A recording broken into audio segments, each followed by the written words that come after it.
I think a materialist approach to things is very, very consistent with my experience in Christian social justice. I feel like the deeper I get into anarchist practice, the deeper my faith is getting at the same time. I would hope that securing means of life for all would be something all people of faith would say, oh yes, that's at the basis of what we believe. Those who are most marginalized know the most about the true, the good, and the beautiful. To me, it's less that I think building class solidarity is a bad thing, as much as it seems like if you don't attend to things like anti-Black racism, that's always going to get in the way of building class solidarity, actually. And when you go back, you find that a lot of revolutionary grassroots participatory movements, the precursors to what you could call the barrio assemblies and these grassroots neighborhood organizations, a lot of these were sponsored by the church. What does it mean to say that the Christian tradition is internally contradictory and there are antagonisms there and you're always being faithful to some aspects and betraying other aspects? Welcome to the Magnificast, a podcast about Christianity and leftist politics. I'm Matt Bernico. I'm Dean Detloff. We're kind of picking up where we left off last week. We were talking to Jim Hodgson about his experience doing development and solidarity work in Latin America and the Caribbean. And he, at the end of the episode, did mention that if you want to be more involved, then you should probably check out IFCO and Pastors for Peace. So we decided to take Jim's direction, as we should probably do more in life. And we decided that we were going to talk with someone from Pastors for Peace. So this week we are talking with Rev Elice Higginbotham, who is a former United Church of Christ pastor and also a former board member of IFCO, which is like the parent organization for Pastors for Peace. I think it's a really cool conversation and definitely illuminating. I think that she resonates a lot of the important points that Jim did. So if you're out there trying to triangulate the truth between different people, this is a good way to do it. Some shared insight, I think, between the two, which is really good and helpful. I think that there's a lot to say about this particular episode, but Dean and I, we're religious people, and that's cool. But also we're socialists, we're communists, we're out here, we're mad about stuff, and we're not afraid to say it. So it's one thing to get our perspective on whatever's happening in Cuba, but I think there's something really interesting and kind of special about hearing people who are primarily pastors or have led more of a pastoral life than we have, talk about Cuba and talk about their experiences. So hearing Elice just kind of get into it about Cuba and about solidarity work and the importance of it is, I think, something really good, and I'm really excited about it. Yeah, it's different to hear someone who spent their life in the ministry and that's what led them to Cuba, to hear someone like that talk about the situation and the country and their relationships rather than reading, I don't know, your communist newspaper and finding out what it says. I mean, you should still do that for sure, but, important to see that these are different commitments that people make and they lead them to have some really, really unique perspectives on solidarity and what it means to talk with people in countries that maybe our own countries don't encourage us to talk with, sometimes literally and physically. So a really amazing way to get into the conversation. All right, let's turn it over to Elice. Welcome to the show, Elice. We really appreciate you being here. Whenever we have someone new on the show, we always ask them just to do a quick introduction. So, yeah, could you say a little bit about who you are and your relationship with Pastors for Peace and Cuba, maybe at large? Sure. Thank you so much for having me. This is a real pleasure and an honor. You are actually probing deep into some activities of my past that were very exciting to me and remain important. So I appreciate the opportunity to talk about them. My name is Elice Higginbotham. I'm a retired clergywoman of the United Church of Christ denomination. And a good chunk of my call to ministry and the ministry I exercised related to social justice issues, to doing interfaith and ecumenical work and international solidarity work, which is how I became engaged in Cuba-related work and got involved at one point in that ministry with Pastors for Peace, with which I still have something of a relationship. I went to seminary in New York City, Union Theological Seminary, and I came from Phoenix, Arizona. That was like jumping from the earth to the moon and back again. It was a very different atmosphere. And it was 1968. you perhaps have to be my age to know why 1968 is such a powerful year for people who got engaged in social change. But it was the height of the Vietnam War. It was the summer of the memorably violent Democratic Convention. It was the height of the Civil Rights Movement. It was the year of what we New Yorkers not too fondly refer to as the Columbia bust, when, universities all over the country, I think, were undergoing a lot of challenges with student activism around racial justice issues and war-related issues. Columbia had a particularly infamous one in which the police were called, and it made national headlines. So that was quite a time to be a student for ministry in a liberal seminary. And it really was out of contacts that I made there, experiences that I had there, events that went on right at that particular time in my life and place in my life that led me to go on to do Latin America work and Cuba work and become engaged with social justice, and eventually to run into IFCO and Pastors for Peace. It's really fun to hear a little bit about your background, and I can imagine being formed and coming into the ministry in the late 60s like that would definitely turn you into a particular kind of pastor. So it's nice to hear a little more about that background. Cuba's been in the news a lot in the last few weeks. We can try to talk about that in a little bit. But maybe you could just first walk us through Pastors for Peace and explain to us a little bit about what that's all about. What is that organization? How did it come about? And what was your involvement with it? Sure. The parent organization for Pastors for Peace is the Interreligious Foundation for Community Organization, or IFCO, as it is more commonly known. And again, IFCO was an organization birthed during that 60s struggle, at its initiation largely around racial justice issues. I encountered it in seminary during the time when there was a great deal of activism, and that included quite visibly in the religious community around the whole issue of reparations as a form of redress for racial injustice and slavery. And IFCO was and remains a coalition of mostly religiously related individuals, people that represent a wide variety of denominations and religious groups who were very, at that time, committed particularly to racial justice and to, as its name says, community organization. IFCO was a clearinghouse and channel for a lot of community organizing efforts around racial and social justice, both urban and rural. And as it developed and as it reached more deeply into its constituency, I think it discovered that racial justice issues were in some ways of a piece and connected to broader issues of US policy and international injustices that began to percolate into IFCO's consciousness. In the 1990s, I was, for a time, the national staff member of the Interreligious Task Force on Central America, which was a coalition of largely mainline denominations, but also some other religious groups and religious orders that did educational work and solidarity work around Central America. You may recall the point when Central America was a really, really major headline-grabbing part of U.S. policy struggles. And the church was one of the places where some of those struggles got played out. And the church was a source of education, a source of connection between religious believers in the U.S. and in Central America.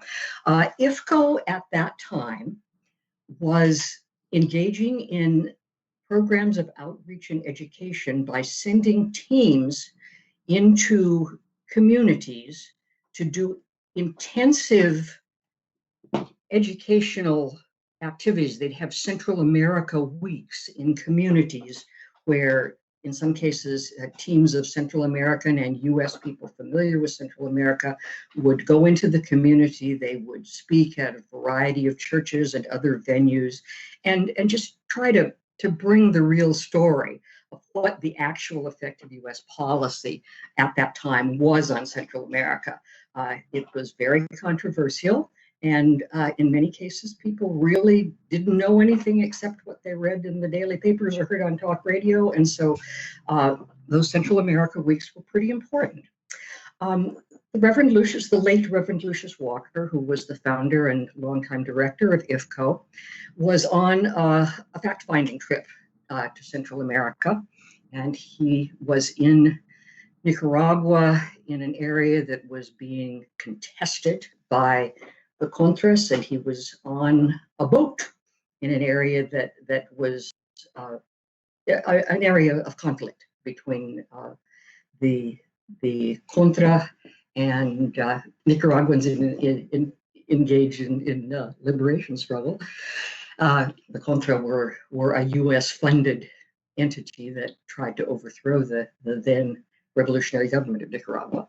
Well, the boat, long story short, the boat was attacked by the Contras, and Reverend Walker was shot.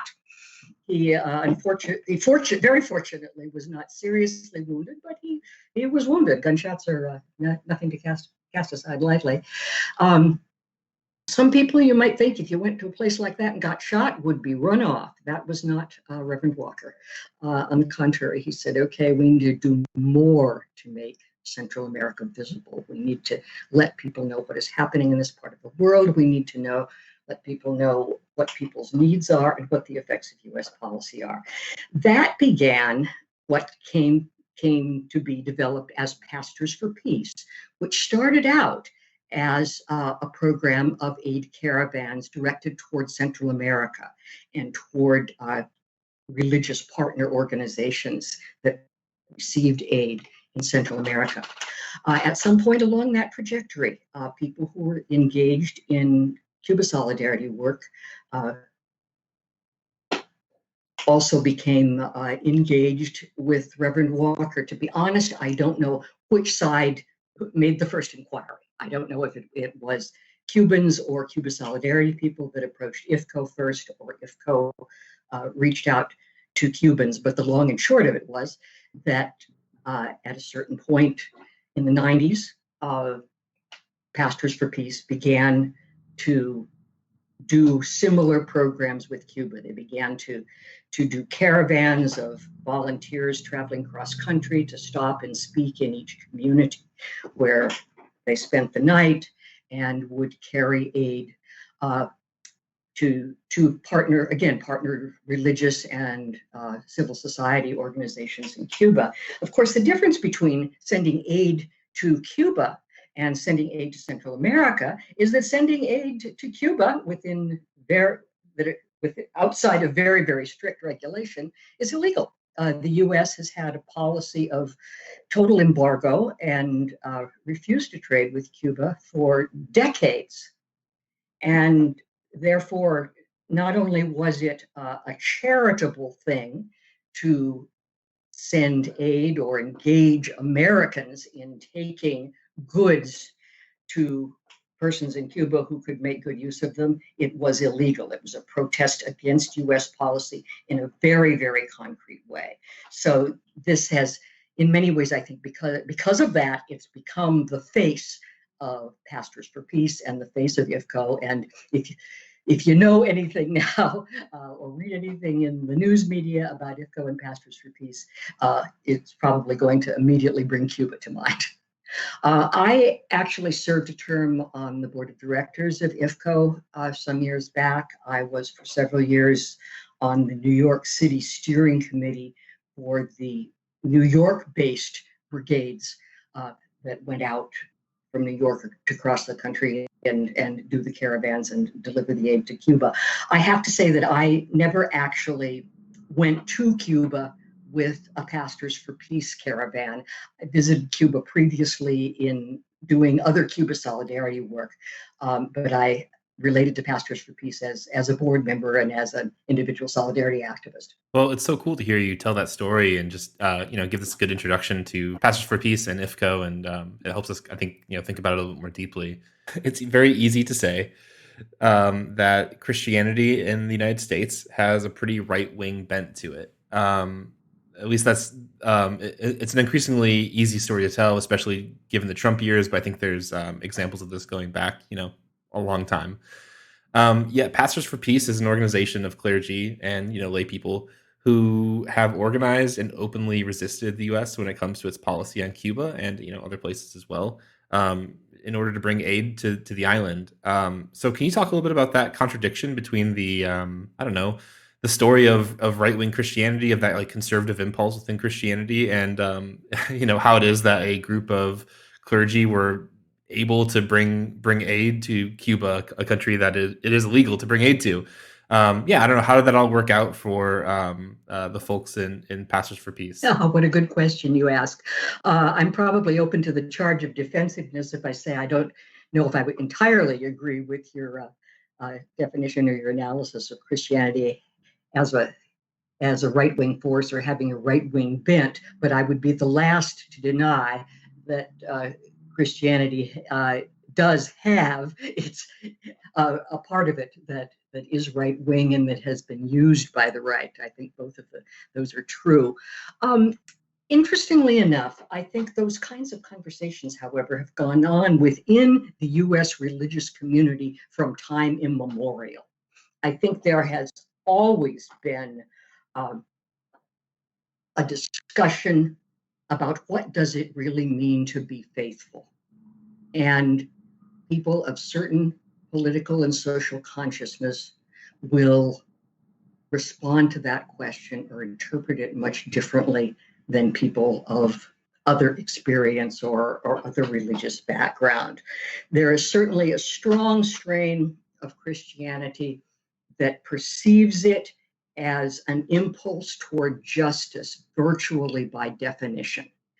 And there are many, both individual Christians, individual congregations, denominations that lift that up and proclaim that as essential to the gospel, that you cannot preach the gospel of Jesus Christ without also preaching a gospel of liberation, a gospel of justice, a gospel of care, a gospel of equality, of acknowledging the humanity and basic right to a decent existence of all human beings. That's part and parcel of the gospel.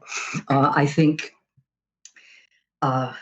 proclamations of the gospel that may be counter to that, or that may be used as supports to certain conservative or even radical right-wing directions, certainly argue with that. And I think they get a lot of media space. I think perhaps when you think the word Christian, that may be what immediately comes to mind. But I think, surprisingly enough, that doesn't characterize the whole of Christianity nearly as much as I think the public image of Christianity might lead you to believe.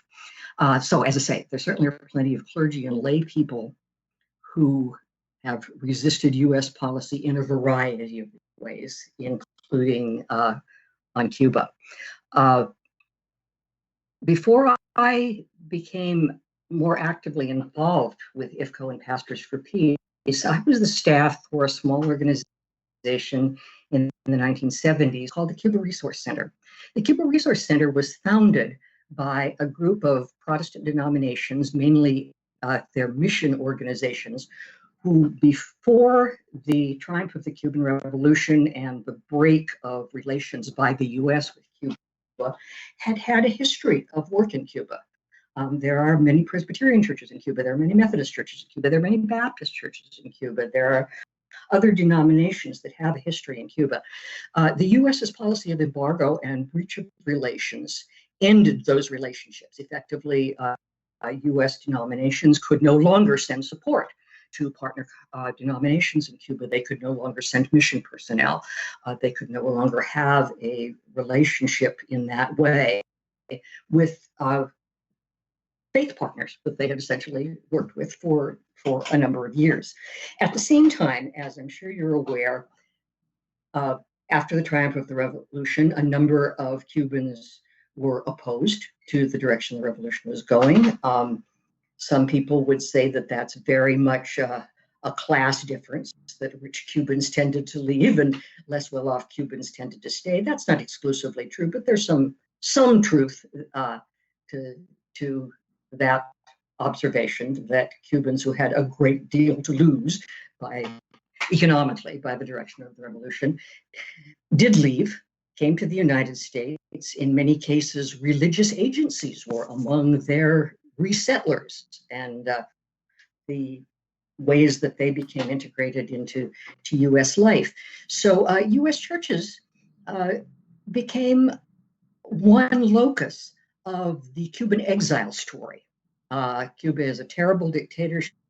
It's terrible for everyone. It oppresses religion, believing people have to flee their lives. And U.S. church agencies and religious entities were one of the ways that story got spread. However, many religious agencies that had a history in Cuba also were very aware that there were many Cuban religious believers who chose not to flee. Not only chose not to flee, but chose to remain a part of the revolution, who could see in the goals and directions the revolution was going things that were consistent with their understanding of the gospel and their understanding of leading a life of faith, and wanted to stay in this revolutionary country, newly forming, in order to contribute to it as Christians and to stay. And there were some prescient U.S. executives in some church offices who said, we need to stay in touch with these people. We need to hear what they're saying, and we need to allow Americans to hear what they're saying. And so some of those funds that had formerly been used for mission-related work in Cuba were diverted to what became the Cuba Resource Center, which was a small organization that both took some religious delegations to Cuba, but also through its publications and other activities, did some educational work that tried to amplify the voices of Cuban religious believers in the U.S., to help people say that here are Christians, for the most part in this case, that have chosen to remain in Cuba and who see something of the gospel in what is actually happening in their tangible lives in Cuba. And Americans are not hearing this story and need to hear it. So clearly there is a place in the religious discourse for liberation theology, for revolutionary theology, for a sense that cutting people off and refusing to connect with them is not the way to have a healthy human relationship, and that this is consistent with the gospel. So IFCO Pastors for Peace, yes, was only one of a number of religious organizations who saw social justice as an integral part of the gospel, and that the U.S.'s role in Cuba was something to be protested, both because it was damaging to the actual day-to-day lives of Cubans, but also that it didn't allow people to hear from their fellow religionists what actually was happening to them and what they actually wanted and needed and believed. That's a long answer to your question. It's a long one, but it's a good one, and I think it's one that we'll be able to return to as well, because I mean, there's so many pieces of that we can kind of keep on parsing out a little bit more. Maybe one of them is I really appreciated that bit about the story you said of this commitment to that relationship and what can be learned in that relationship. So not just talking about Cuba, but talking with Cubans and trying to understand what's going on there. And, one thing that I think Matt and I found really compelling about Pastors for Peace is this commitment to sending what they call friend shipments to Cuba, and receiving delegations, as you were talking about, and sending delegations too, building these relationships and friendships with Cuban Christians. Can you talk a little bit more just about those relationships? Like, what does that look like, and what's their importance in building solidarity between Christians, from the U.S. and from Cuba? I think just on the basic human level, whenever you meet with someone from a different reality and discover they're a real human being like yourself, something inside you changes. And just having that that contact is incredibly important. It's good for our bodies and our spirits to simply become engaged with other people. There are some particular relationships that Pastors for Peace and the Friendshipments have helped to nurture. There's a relationship with the Cuban Council of Churches. There's a relationship with the Martin Luther King Center, which is a religiously supported social service organization in Cuba.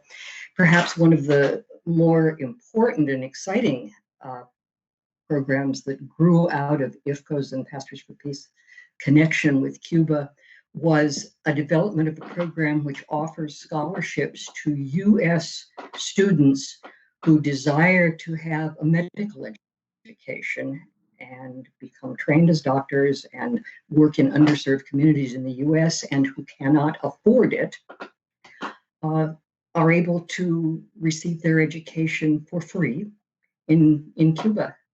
Cuba has quite an advanced medical system and a very good medical school, and a program was developed out of these connections to enable largely students of color and students who have a commitment to serving underserved communities to come to Cuba and have medical education there.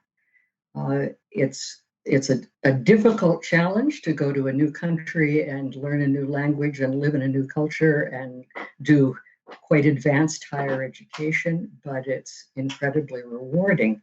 And I think of all of the many connections that Pastors for Peace has made with congregations and with ecumenical organizations in Cuba, that the one that perhaps strikes the strongest chord and is very exciting to hear about is sending U.S. students to Cuba for medical education, students who otherwise probably could never afford or be able to be educated at that level, and to be able to come back and serve in underserved communities in the U.S. It's so cool to name that as, one important fruit of this relationship. It just strikes me too, midway through the conversation, we should have maybe done more of this up front, but I want to zero in before we return to the Christian and religious context, just to draw a little bit more about the way that race plays into IFCO and this connection. Just as you were talking about that scholarship program, it made me think of that. The fact that Pastors for Peace comes out of this organization that first started organizing around issues of race in New York and elsewhere just seems really uniquely important. So could you maybe just say a little bit more about that? How does race play into IFCO and Pastors for Peace and this connection with Cuba? Well, as you rightly reinforce, IFCO was founded out of the racial justice struggle in this country. Cuba is a country that also has struggled throughout its history with racism and racial issues. The first Africans were brought to Cuba, as they were brought to the Americas for the most part all over as slaves. There is a large Afro-Cuban community, a large mixed race community in Cuba. And before the triumph of the revolution, skin color was a real issue in terms of social mobility in Cuba. One of the profoundly important effects, I think, of the revolutionary transformation has been to change that dynamic, where skin color has not been a factor in people's ability to fulfill their destinies, to advance themselves.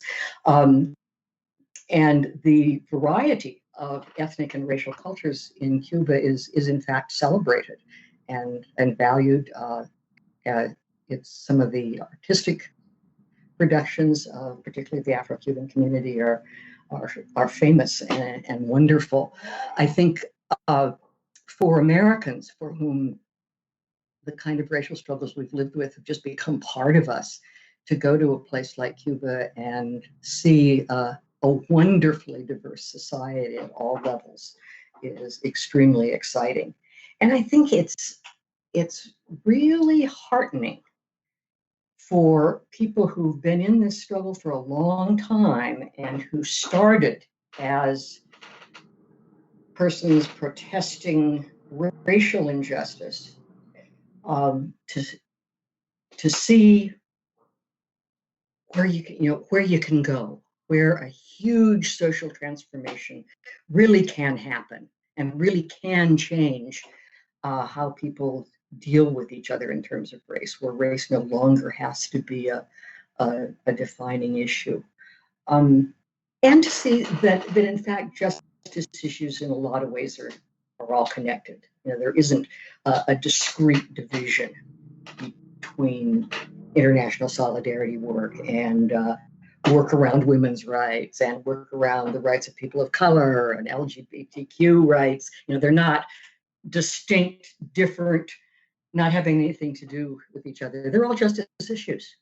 And injustice in one area gets played out in injustice in other areas. And so making those connections, I think, certainly IFCO Pastors for Peace isn't the only place where those kind of connections are made, but it's becoming part of our discourse in the U.S. now. But through those connections with Cuba and seeing how they've dealt with some of those justice issues in very different ways is very exciting for a U.S. person to see. Yeah, I think so. Well, that makes a lot of sense. I appreciate you answering that question. A little bit earlier in the conversation, you referred to the narrative about religion in Cuba, about repression and censorship and so on. And I think that's a pretty common one even today. Really recently, Dean and I saw an article in Christianity Today, a pretty big publication, that lays out that exact narrative about Cuba, especially now, given like the recent protests and whatnot. Anyways, that story doesn't quite square with what we've learned from folks in the solidarity and development world, to say the least. But I don't know, in your time doing solidarity work and doing work with Pastors for Peace, what was your experience like? I don't know, how do you see religion fitting into the political situation of Cuba? I think it's really a journey. First, let me say I regret I haven't read the Christianity Today article, but now I'm certainly going to go out and read it. And I'm probably sorry that I can't address what it says a little more directly. But I would say that the relationship between religion and the revolution in Cuba is an ongoing and very fruitful journey. It would be a mistake to say that every religious believer is wonderfully happy with things in Cuba. It would also be a mistake to say that religion categorically is repressed or that the revolution is totally atheist. The answer lies somewhere in between, and in fact, it's a trajectory. It's an ongoing opening up of new ways to deal with each other. At the point of the triumph of the revolution, I think there was a general understanding, certainly within the ranks of the Communist Party of Cuba and the militants of the revolution, that religion had been a negative force and could continue to be a negative force in Cuban society. Although Cuba, like much of Latin America, was a nominally Catholic country, it was perhaps more nominal than many other parts of Latin America at that point in the late 1950s. The vast majority of the Roman Catholic clergy in Cuba were expatriates. Most of them, more than all of them, were Spanish. There were relatively few indigenous Cubans in the clergy, so it was still kind of perceived as a foreign field. So there wasn't a strong sense of deep rootedness of Cuban identity in Catholicism. The majority of the pastoral work was focused on elite urban private schools. There was a very good religiously based education for the wealthy in major Cuban urban centers, and much of the church energy and personnel were focused upon that. Also, at least partially because of its proximity to the U.S. and the very close relationship that developed between Cuba and the U.S. during the late 19th and early 20th centuries, Cuba was one of the first parts of Latin America that was very open to Protestant missionary endeavors. And it was quite clear, and you can see this in some of the publications at the time from denominational missionary agencies, that spreading the enlightenment of U.S. culture along with the Protestant faith was very much on the minds of missionary agencies who sent their personnel to Cuba. But for better or for worse, Cuba also had a somewhat larger Protestant population than did many other parts of Latin America, and some of its schools also were well-known and competitive, sought-after schools for Cubans that were able to afford that kind of education. So the deep-rootedness of Catholicism as part of a national identity was not present in Cuba at that time. Again, partly because the church was not seen, either Protestants or Catholics, as much of an indigenous enterprise, and because churches had tended to reinforce the traditional order, tended to be socially and politically conservative as well as religiously and liturgically. Faith was not considered very commensurate with being a revolutionary. At the time that I was actively doing Cuba work full time, it was still a time when in the governing documents, Communist Party membership was closed to people who professed a religious belief. At the same time, in that first constitution of Cuba, freedom of religion was enshrined. Everyone had the right to believe what they wished and to act on their beliefs, to worship as they wished, to engage in their religious obligations as long as they did not undermine or interfere with their obligations as a citizen. Now, what constitutes undermining your obligations as a citizen, perhaps again, is a different kind of question depending on who's asking and what you're considering your obligation. But nonetheless, the idea that you couldn't worship and be a citizen in Cuba was simply untrue. No matter what anybody tells you, it simply wasn't true.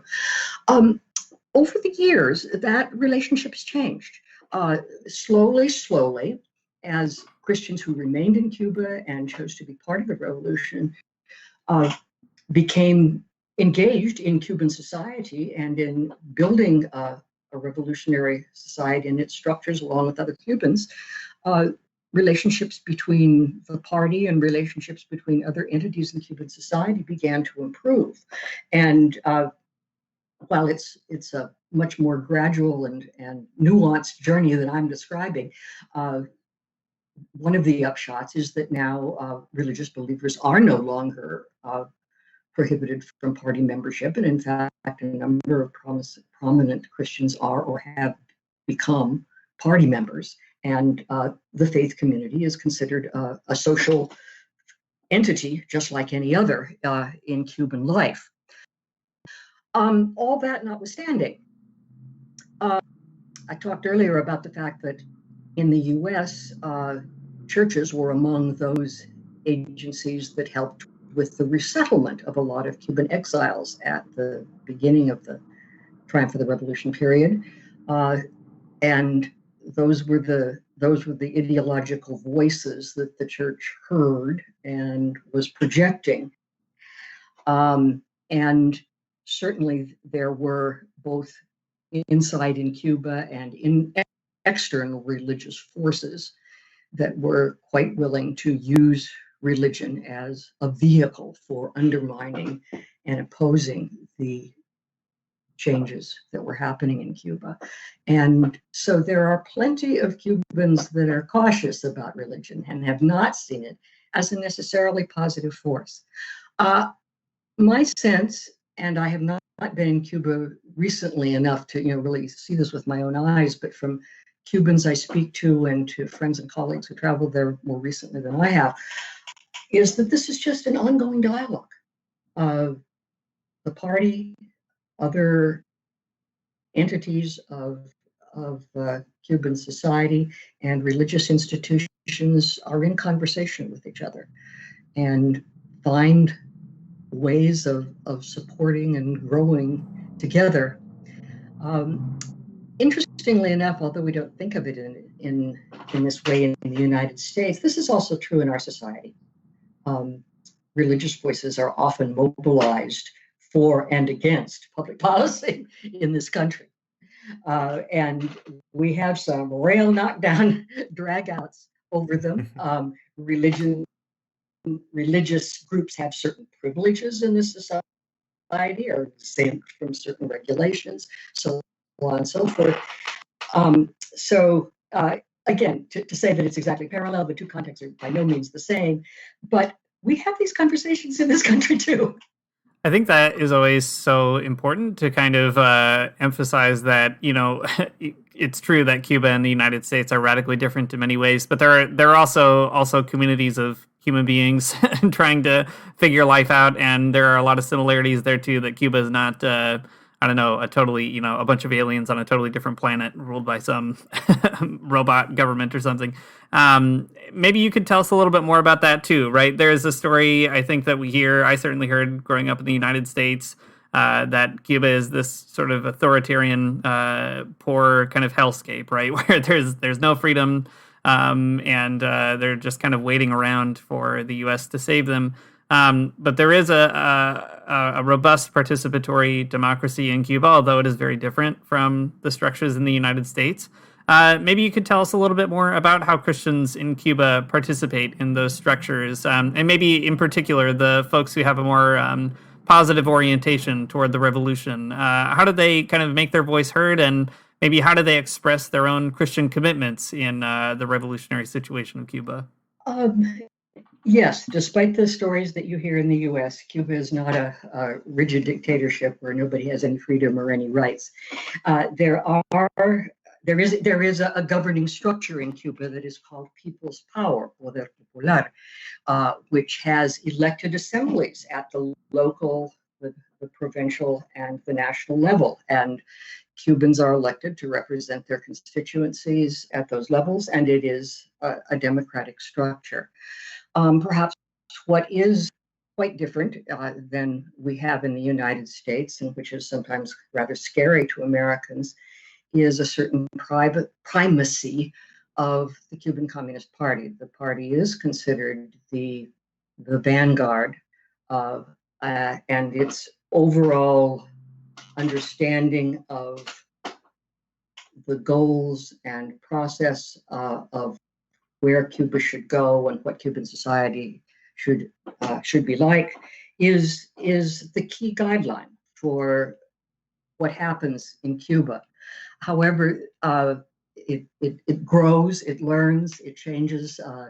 Just the simple example of formerly religious believers were not allowed to be members of the party. Now they are. That's a very specific change. Since that's my area, that's the one I know about. I don't have another immediate example that can come to mind, but I know that that's true. Christians participate, the religious believers participate in those aspects of Cuban society in the same way as other Cubans. They run for assembly membership in People's Power at their local and provincial and national levels. They participate in other structures of society like the local committees for the defense of the revolution. They are members of labor unions. They are members of professional groups. I think what's important is that Christians see themselves first and foremost as Cubans, and they do what other Cubans do. They're involved in the life of their communities. They're involved in the structures that govern society in the same way that all Cubans are. Perhaps I don't know, because I haven't been there recently enough, whether the kind of energy that it takes to also be part of a faith institution means that you have double responsibility in Cuba. That I don't know if Cubans would tell you that or not. I know that it does take I know from having been a pastor that just operating a church and engaging in social service ministry takes a lot of energy. I think most Cuban Christians that I do know and that I am in contact with feel those contributions aren't just religious contributions, they're contributions to society. And they do those things because they feel that they're making their society a better place. That's such a fascinating contribution. Just a good thought, I guess. I want to take a step back from the larger Cuba and religion conversation for a moment and talk about the more like Pastors for Peace a little bit more directly. So there's this sort of tradition of giving aid to Cuba and bringing it there and creating these relationships, and that is all extremely fascinating, I think, for a lot of different reasons that we've already talked about. Something that I am really struck by, though, is that these aid deliveries have not always gone so smoothly. I was reading a bit of the narrative about Pastors for Peace from their website and doing a little bit of digging through some archival material. And I don't know, there are some instances where the United States government has stepped in and stopped aid deliveries. Some really fascinating stories from the late '90s about the United States seizing the aid directly, especially around like seizing computers and whatnot that were trying to be delivered. So I don't know, what's your perspective on that? What do you think about the U.S. interfering in the delivery of humanitarian aid? What was the response from Pastors for Peace at the time? Oh, the response from Pastors for Peace was not to give in. You better believe it. Trying to take aid to Cuba is no mean feat, because the U.S. restricts anything coming from the U.S. rigidly. There have been times when certain exceptions for medicine and certain kinds of humanitarian aid have been made, and those have been enforced strictly or laxly, quite randomly. Sometimes you can get stuff like that through, sometimes you can't at all. Sometimes what the U.S. defines as non-emergency or commercial or what have you might be different from what I would define as humanitarian aid or meeting a humanitarian need. So yes, you're absolutely right. It would be naive to think that taking any kind of goods from the U.S. to Cuba would not be making a political statement. Of course, Pastors for Peace takes aid to Cuba, among other things, to protest the embargo. We perceive the embargo as a wrong-headed policy. Not only is it immoral because it sometimes deprives people of things that they really need in order to have a decent life or in order to develop themselves politically, socially, economically, and so forth. But it's not effective. It hasn't resulted in any kinds of changes in Cuba that the U.S. at official levels really wants to see. So, of course, taking aid, shipments of aid to Cuba is a political statement, and of course, the U.S. is going to sometimes respond by making a big fuss, and in some cases, a big public fuss. It has seized aid sometimes when Caravanistas have crossed the U.S. border into Mexico. U.S. government agents have been right there to seize and impound aid. Caravanista volunteers have sometimes sat around containers of aid, what have you, for days and weeks, just refusing to leave until it's released. Reverend Walker sometimes went on hunger strike. Sometimes the U.S. made big public statements. Arguments over IFCO's tax exemption have played out. It's not easy, but whoever said a political struggle was easy. That's why we call it a struggle. We don't make huge changes in unjust policies easily. Those policies are there because presumably somebody benefits from them and wants them in place. And it's always harder to change a policy than it is to keep it in place. I've been told more than once, and it was long enough ago that I regret that I can't give you any names, but by State Department officials that if we didn't have an embargo policy in place against Cuba now, we wouldn't impose it now. But it's there. And there isn't a high enough priority in terms of U.S. interests to revisit it. There's also, as I'm sure you know, there is a strong political constituency in the Cuban exile community, which certainly in some parts of Florida, and I think sometimes in some parts of New Jersey, I don't know about elsewhere, can make or break certain people in political positions. So there's a real political force there. But Pastors for Peace's response has always consistently been not to give in, and never to just simply give up and go home. And aid sooner or later has gotten where it was going. That's so cool. I love hearing that. What a neat testament to that commitment to solidarity in a real way. You know, putting people's bodies in on the line to make sure that something gets done, so that other people have things to eat. And yeah, it's just a really amazing testament to everything you've been saying. To hear some of that story. As we're reaching the end, with just a few minutes left, really. You know, I'm kind of putting you on the spot a little bit, but I think everybody's talking about Cuba this month because of all kinds of events that are happening there. As you said earlier, it's, you know, you haven't been directly involved in all that in a while, so maybe you're not comfortable commenting too much on it. But I just feel, as somebody who's spent so much time in Cuba solidarity work, it'd be great to just get your thoughts on kind of the shape of Cuban society, what you make of these kinds of events, and also what you make of the conversations that happen around things that happen in Cuba. Right.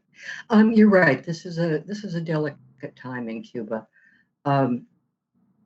Cuba's undergone some severe economic changes in recent years, and I'm not an economist or an historian, so I can't tell you precisely what they are, but I know that they have created a lot of economic difficulties. Certainly earlier on, when the Soviet Union disappeared and the economic support that came from the Soviet Union disappeared also, that was a time of considerable tumult for Cuba.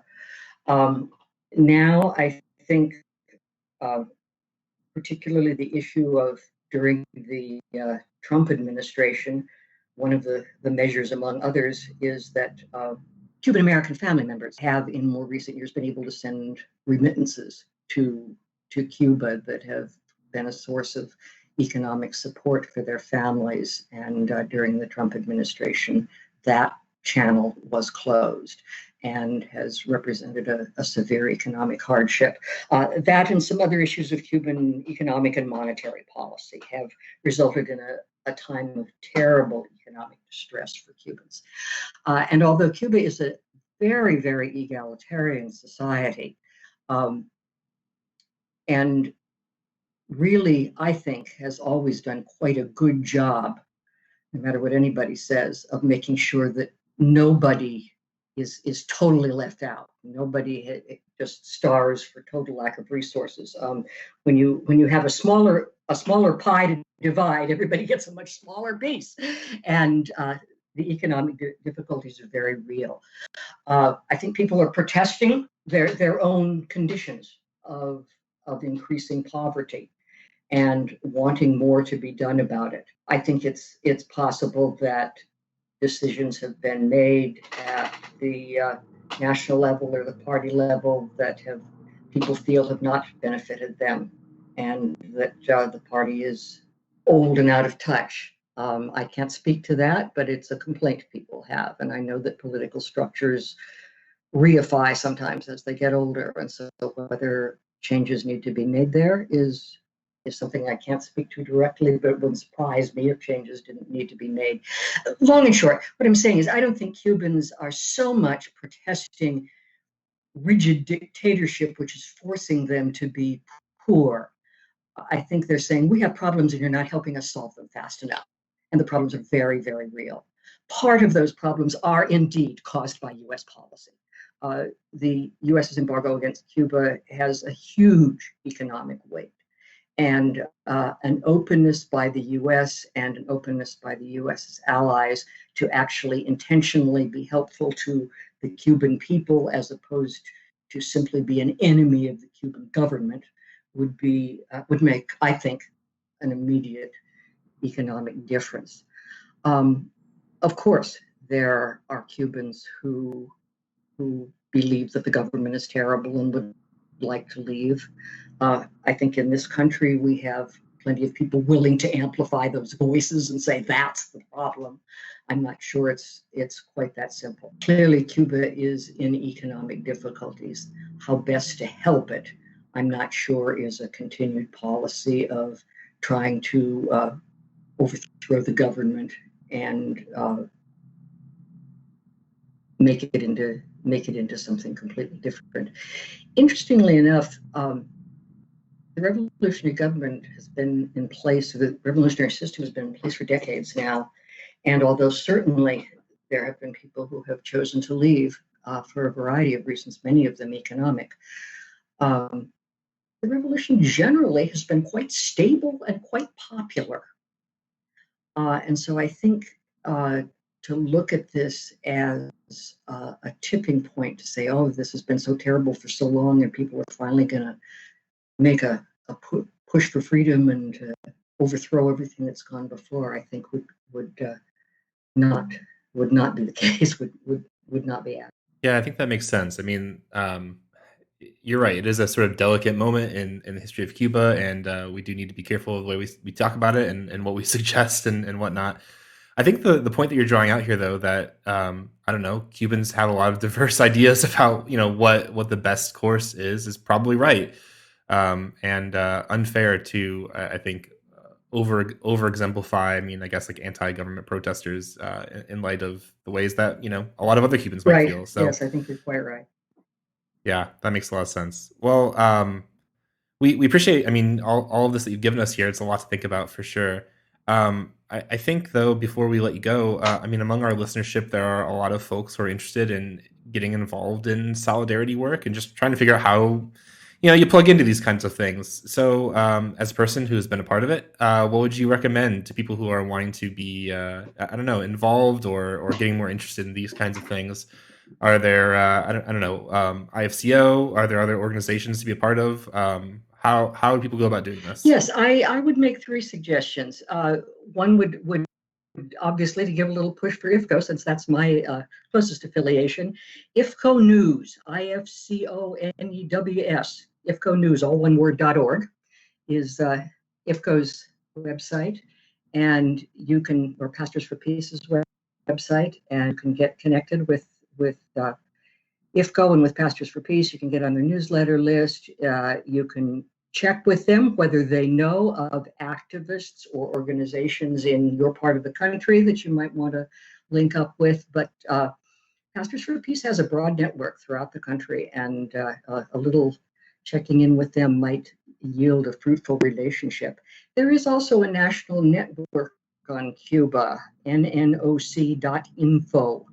National Network on Cuba is a broad coalition of organizations that what they have in common is opposition to the U.S. embargo against Cuba, but they approach Cuba work with a variety of constituencies and varieties of different programs. But if you want to go to their website, you could get a little sense of who's involved with that network and whether one part of their coalition might be a place that would be a good place for you to get engaged. The last one I would suggest is if any of your listeners are in fact mainline denominational church people, you might get in touch with your own denomination. Check with your Latin America Caribbean mission agency or your denomination's social justice or public affairs, public policy agency. Many denominations are parts of coalitions that relate to Cuba, that have partners in Cuba, denominational partners and ecumenical partners, social service partners. And if you want to work specifically through your denomination or your faith community, that would be another source. There are a couple of denominations. I know the United Church of Christ, I believe, and the Presbyterians, and I'm sure there are others, but those are the ones I know, have congregation to congregation individual partnerships that you can get engaged, very directly at a very human level with fellow believers in Cuba. So that's a channel for people that might particularly be interested in their faith connections. That's really great, Elice, and wonderful to be able to point people in a variety of directions. So thank you for that at the end. We've really appreciated chatting with you, and always a pleasure to kind of hear more about the stories of Christians involved in this kind of work over the years and the decades. It's nice to have access to all of that with somebody right here talking to us about it. So really grateful for your work, your time. Thanks for sharing a little bit about that with us on this episode. Thank you so much for having me. It's been a pleasure getting to know you and a pleasure sharing this time with you. Thanks so much. Thanks for listening to the Magnificast. If you like what you heard, you can support us on Patreon at patreon.com/the Magnificast. You can also hook up with the organizations that Elice mentions at the end of the episode. And if you do, maybe let us know how it goes. It'd be cool to hear a little bit more about other people's experience and how folks are getting connected up with different resources. You can follow us on social media. We're everywhere. Our music is by Amaria Armstrong, and our outro is by The Illogical Spoon. We'll see you next week. I don't want to get up for church in the morning, souls alive. Heaven come to earth and there won't be no church. We'll meet down by the riverside. There we'll swim with all creation. Never get tired, never bored. Don't worry, someday there'll be no dam between us and our Lord.